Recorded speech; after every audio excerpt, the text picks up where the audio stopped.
নামের প্রচার, এই উদ্দেশ্য নিয়ে চন্দ্রের মতো উদয় হয়েছিলেন গৌরাঙ্গ সুন্দর। শুধু বলতেন, কি বলতেন? জপ হরে কৃষ্ণ হরে রাম, নিতাই গৌর রাধেশ্যাম।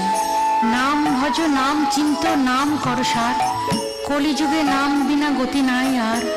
নামে সিদ্ধ সর্বকাম, নাম করো অবিরাম। তাই পদকর্তাও বলছেন,